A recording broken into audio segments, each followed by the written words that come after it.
Hi everyone, welcome back to my channel నేటి మగువ. నేను మీ రమ. ఈరోజు మనం ఫ్లేవర్డ్ పన్నీర్ ఎలా చేయాలో తెలుసుకుందాం. ఫ్లేవర్డ్ పన్నీర్ అంటే హర్బ్స్, మసాలాస్ కలిపి ఉన్నదాన్ని ఫ్లేవర్డ్ పన్నీర్ అంటారు. ఇది చాలా కలర్ఫుల్గా, టేస్టీగా ఉంటుంది. మీరు ట్రై చేయండి. చూస్తుంటే చాలా యమ్మీగా ఉంది కదా. పన్నీర్ చేయడానికి మనకి ఫుల్ క్రీమ్ మిల్క్ కావాలండి, అంటే ఫ్యాట్ మిల్క్. 1/2 లీటర్ పాలకి 100 గ్రాముల పన్నీరు వస్తుందండి. మనం ఇంట్లోనే తయారు చేసుకుందాం. ఎలానో ప్రాసెస్ చూద్దాం. నేను హెరిటేజ్ 1/2 లీటర్ మిల్క్ ప్యాకెట్ తీసుకున్నానండి. ఒక మందపాటి గిన్నెలో మరిగించుకోవాలి. ఒక నిమ్మకాయని తీసుకొని గిన్నెలోకి పిండుకొని దానిలో కొంచెం వాటర్ యాడ్ చేసుకోవాలి. పాలని ఇరగొట్టడానికి నిమ్మకాయ కానీ, పెరుగు కానీ, మజ్జిగ కానీ, వెనిగర్ కానీ వాడుకోవచ్చు. మనం ఫ్లేవర్డ్ పన్నీర్ చేసుకుంటున్నాం కాబట్టి కొత్తిమీర, kasuri methi, red chilli flakes తీసుకొని మరుగుతున్న పాలల్లో యాడ్ చేసుకోవాలి. పాలు ఒక పొంగొచ్చే వరకు మరగనివ్వాలి.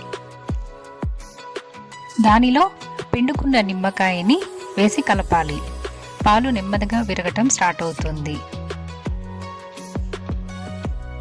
పాల నుంచి నీళ్లు సపరేట్ అవ్వాలండి. అప్పుడే పర్ఫెక్ట్గా ఇరిగినట్టు. తర్వాత ఒక స్టెయినర్ మీద క్లాత్ పరిచి ఈ వాటర్ని దాంట్లోకి ఉంచుకోవాలి. ఈ పన్నీర్ని 2 సార్లు మంచినీళ్లతో కడగాలి.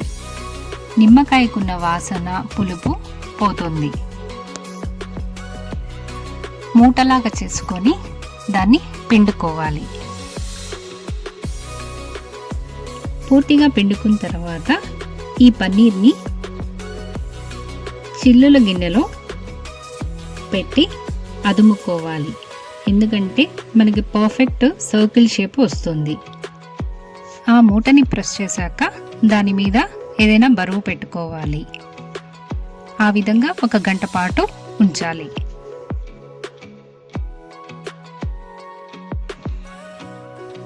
గంట తర్వాత ఓపెన్ చేసి మనకి నచ్చిన షేపుల్లో కట్ చేసుకోవాలి.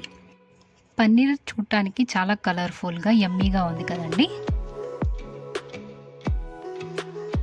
ఇప్పుడు మనం స్మాల్ పీసెస్గా కట్ చేసుకుందాం. ఇది చాలా స్మూత్గా, సాఫ్ట్గా, చాలా బాగుందండి. మీరు ట్రై చేసి ఎలా ఉందో తెలుపగలరు. ఇదే విధంగా ప్లెయిన్ పన్నీర్ని కూడా చేశానండి. మనకి 1/2 లీటర్కి 100 గ్రామ్స్ వస్తుంది. ఈ ఫ్లేవర్డ్ పన్నీర్ 100 గ్రామ్కి కొంచెం ఎక్కువ వచ్చింది.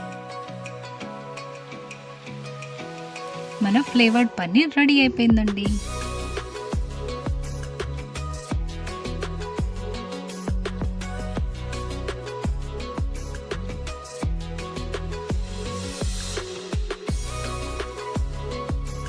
ఇదే విధంగా ప్లెయిన్ పన్నీర్ని కూడా చేశానండి.